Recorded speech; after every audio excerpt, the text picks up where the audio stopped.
I don't care about Gaza.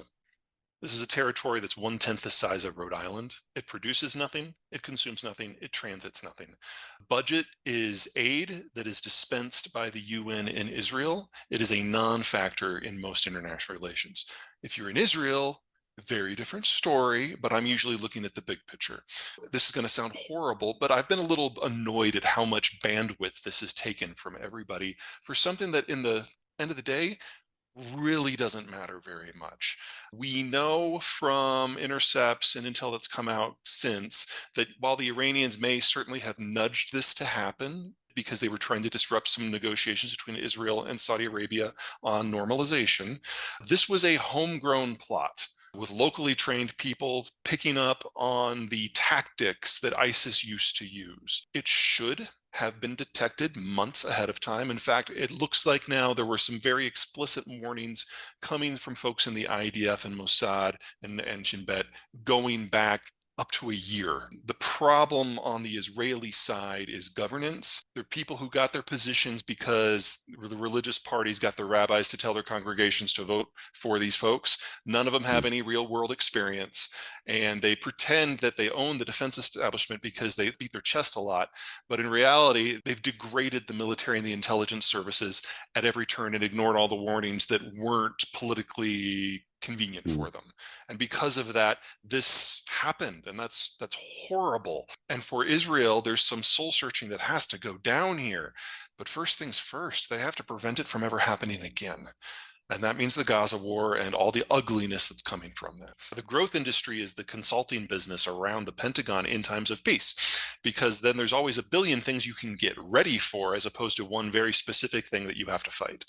Iran publicly thinks of Hamas as apostates worthy of execution. The Iranians are Persian and Shia, and the Palestinians are Sunni and Arab. They are not friends. They are allies of convenience at most. And so if Iran had been in charge of things, they still would have had no problem burning them to get the outcome that they have right now.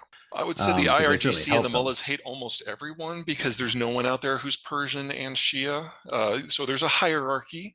Hezbollah may be Arab, but they're also Shia. So, they are a proxy. They are a tool. Hamas is at best something that they've thrown a few resources at as kind of a long haul bet just to see what happens, and it's paid off.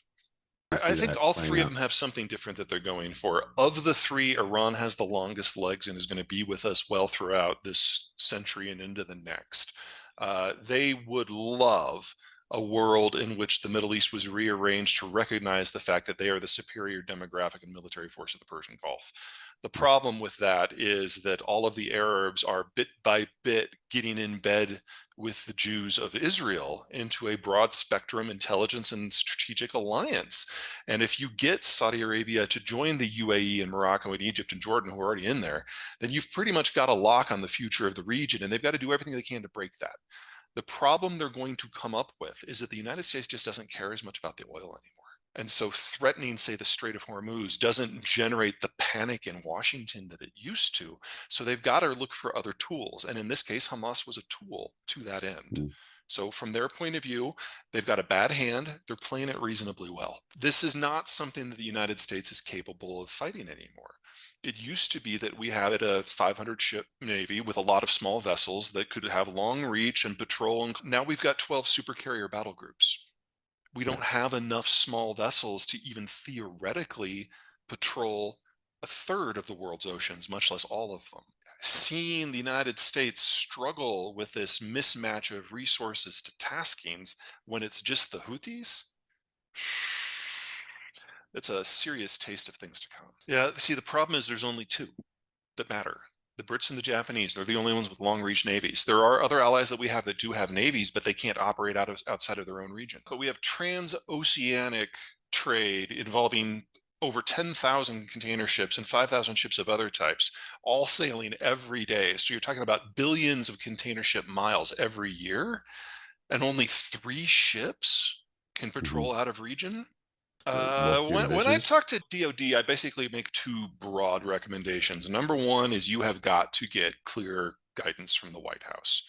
We have not had what I would consider a real strategic decision between the Joint Chiefs and the presidency since Herbert Walker Bush. And so they're working on guidance that's 35 years old at this point, based on a military structure and a global structure that have long since disappeared. The second, don't sell yourself short and spend 1% of your time thinking about what happens the day after you win. Because we didn't do that for the Soviet Union, and we are still cleaning up that mess. I would like Mhm. us to have some proactive conversations about what a post-China Asia looks like. Let's say that we wanted to go back to the 1980s vessel count and type. If we start today, we'll have that in 30 years. It's just that's the time Yeah. turnaround for building vessels of size. So now, if you would have asked that question of, say, the Belgians or the Germans or the French back during the Iraq War in 2003 to 2009, you would have gotten an answer. It would have been a stupid answer.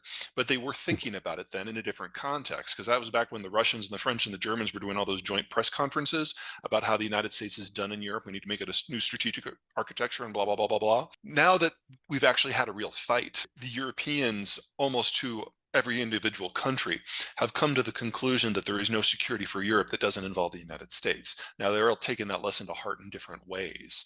But even the French are now talking openly about how the bilateral relationship between Paris and Washington is the bedrock of European defense. And while they do want more European strength in decision making, there's no agreement on what that looks like. But there is agreement that working with the United States is just simpler, faster, and more effective. Well, I'd Can argue you that ask? the numbers and the politics are moving in the right direction. Every European country is in the process of expanding their military, some, like the Swedes and the Poles, by just mammoth volumes. Even Spain, dangling way out on the edge, who has nothing to fear from the Russians, is getting in on the act. Now, we can all argue that it's too slow and it's too late and all that, and that's fine.